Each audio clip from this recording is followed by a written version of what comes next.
America, whether Republicans or Democrats, the American interest supersedes any other interest. The difference is in the approach. Like I said to you, Trump is not a fanatic of war. He's a man who believes that we can still achieve what we want to achieve through other means. And we're likely to see some form of a resolution in Ukraine and Russia, because he's got some respect, in fact, for Putin.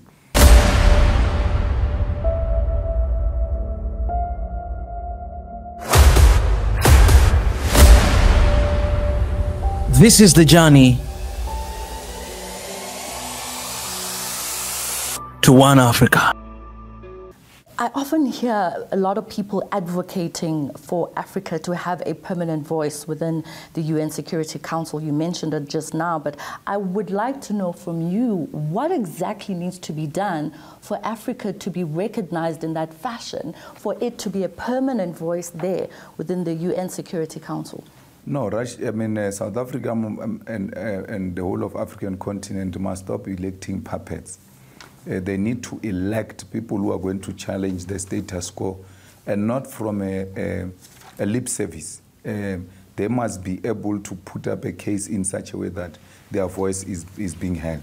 So we have a lot of clowns that get elected here in the continent. They go there and then they go shopping instead of going to fight for the recognition of the African continent.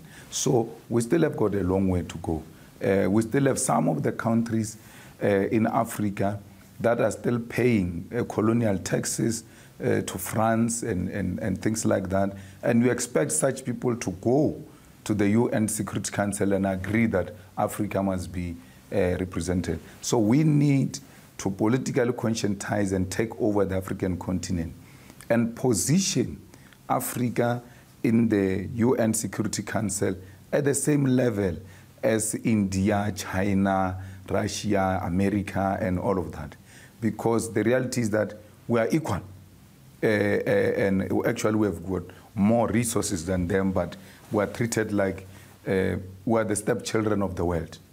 Because our leadership hasn't demonstrated that power to force the Security Council and the UN to agree that Africa should be a permanent member of the Security Council. The Security Council has become one of the strategic organs of the UN, and it's important that we have a voice, and that voice ought to be permanent, and it must exercise the same powers that the rest of permanent members are exercising. Well, some African leaders have accused the West of influencing outcomes of elections, or they've even accused the West of coming into Africa in the guise of combating terrorism. What would you say to such allegations? It's true. They've always manipulated elections, especially in the countries where the institutions are not that in order. In the rural Zimbabwe, where in the rural areas, there are no observers. And if you try to be an observer of a different political party, the army points a finger at you, that if you still want to stay here, this kind of things is not going to be tolerated here. We are a democracy that is maturing. Our people are becoming more clever and clever. And not after a very long time will we realize true freedom, even outside the Western influence. The Western influence is through culture, is through media. Now there is alternative platforms to counter that narrative. That's why even when the mainstream media wants to say whatever it wants to say, the alternative media gives us the correct information that we can critique, analyze, and accept which one becomes a better version. Look at RT today. They banned it in South Africa. But nothing has stopped us from accessing the Russian news. They thought we were relying on them alone. And that's how they wanted to influence us, the West, so that they only feed us through their mainstream newspapers what is actually happening between Russia and Ukraine. The alternative media has given us the realities of what's transpiring in those countries. And South Africa is in a much, much more better position now to say we're with Russia, we're with Palestine, we're with Cuba, and things like that. Yeah. The Sahel region is currently investigating Ukraine with regards to it coming into the Sahel regions, particularly in Sudan and Somalia, with its weapons.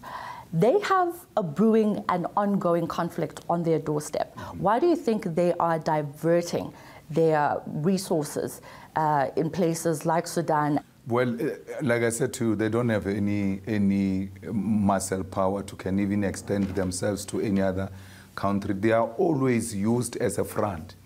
You should know wherever you find Ukraine, the Western forces are interested wherever it is. So it can be that confronted with Russia, you can still open another front when you know you are militarily challenged. So it's not their own battles. The instability there, it benefits the West. And that's why they are now sending their people to want to continue more confusion, as it were, in that part of our continent, so that there's no stability and they continue to benefit from that instability. It would be remiss of me not to ask you, since the Sahel region is investigating Ukraine for allegedly being in some of these regions in Africa with weapons, it would be remiss of me to ask you that, what do you think the African Union then would say about these actions by Kiev? That's what they should do. The African Union should pronounce itself, as it were, that it's not going to allow that kind of conduct in the continent coming from Ukraine, and not leave it there. They must take it to the UN and to call for the condemning of the acts of Ukraine, because they are unacceptable. But they won't do it because they're in the pockets of these people. So what would you say needs to reform in international institutions to literally be able to hold powerful figures to account, even given the fact that those instances, for example, where Barack Obama, you've accused him of allowing NATO in the instance of Libya. Yeah.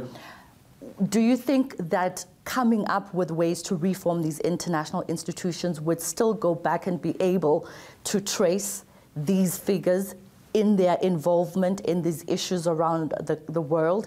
Do you think that it is possible? It is possible. That's why we're calling for the transformation of the Security Council, so that it can bite. You know, it can't be that people who have committed such serious crimes, it doesn't matter when, they are left untouched. I mean, the people who killed the Jews are still being arrested till today. You find a man who can't walk in a wheelchair being tried because he was part of the Hitler's military council that killed Jewish people. So if we can still do, if we can do it with the Jewish people, we must be able to do it with everyone, where people were killed in an unjustifiable manner, and Obama was responsible, Bush was responsible, and Tony Blair. We have a duty to follow them up for as long as they are still alive. You have alluded to Mr. Vladimir Putin being in defense mode insofar as the developments there between it and Ukraine, that is Russia. Where do you think the line is of a state defending its national security and escalations of tension? No, when you defend your territory, Putin has made it very clear. He said to the president of Ukraine, just make a simple pronouncement that you are not joining NATO.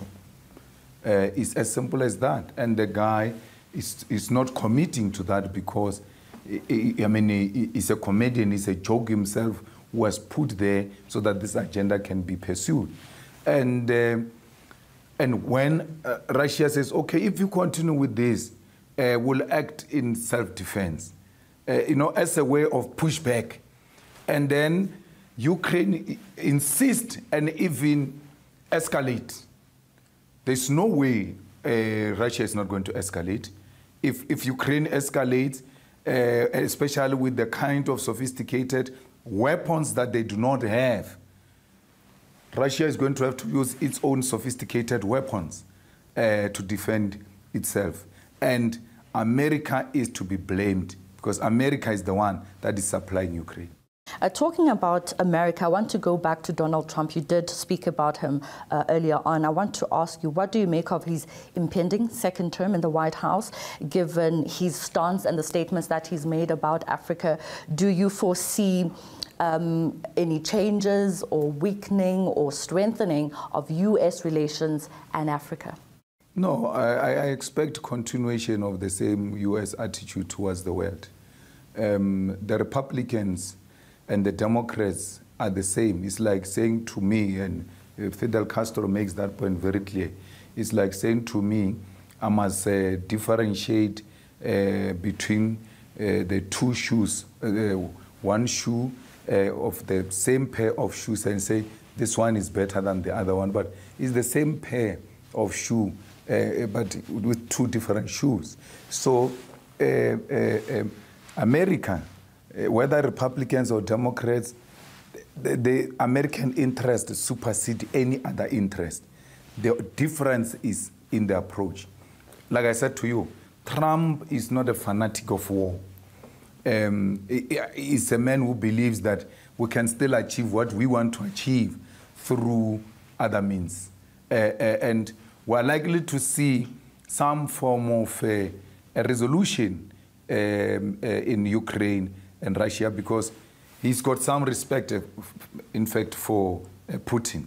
We will see what's going to happen in the Middle East because he has eaten a lot of Jewish money, so he may have a difficulty in taking a very clear stance when it comes to the support of Israel and all of that. But the only slightest, smallest thing is that the guy is not a fanatic of war. And that helps us because that's what we want. We want a peaceful resolution. But America, even when it intervenes, it will not intervene in the best interest of anyone. It will find other methods and mechanisms to continue American agenda, even if it's not through war. Let me move to the IMF and the World Bank and their influence within the economy of Africa. Do you think there are alternative financial institutions that can certainly help alleviate the economic dire condition of African states? BRICS Bank must be strengthened. There must be more investment in the BRICS Bank. There must be more investment in alternative banks because the IMF and the World Bank are not interested in building Africa. Their assistance to the African countries is to cripple them and say to them, you can't perform certain duties, you can't put money in this and that. And when you look at that, it is actually the things that you can't put money in, austerity measures, are things that are the primary responsibility of a state. And when they say you can't put money in these things and impose austerity measures, they are actually collapsing that state. They are not helping Africa at all. So I think that the more emphasis has to be made that banks such as BRICS Bank should be strengthened so that they can be able to help African countries and the countries all over the world that need our support. I mean, Cuba has got so much potential. It's under American embargo. And with a BRICS Bank, whether Cuba is a member or not, but with its progressive agenda, there should be a deliberate, agenda and intention to help Cuba to stand on its own against American embargo and still be able to survive. Talking about BRICS, I want to leave that as a parting shot and ask you, where do you see BRICS in the next 10 years and what kind of ideas would you say BRICS needs to continue unifying and becoming this global South power? BRICS is an exciting alternative platform which is going to grow. In the last BRICS summit in Russia, more members have joined. And we expect that there will be more others because everybody embraces a platform where they can express themselves where they will feel accommodated and welcomed. And that's where BRICS is. We have a situation where our people are able to exchange ideas and trade together. And there's even talks about coming with an alternative currency against the dollar and all of that. So it's an exciting development, which we fully support. And we hope that we can have majority of the world being part of BRICS, and BRICS having learned from these other multinational bodies. What are their weaknesses? They don't repeat a similar mistake. They actually provide practical, working alternative program. Yeah. Mr. Malema, as I said before, you are a busy man, and we do appreciate you taking the time to talk to us on RT. Thank you so much for being here.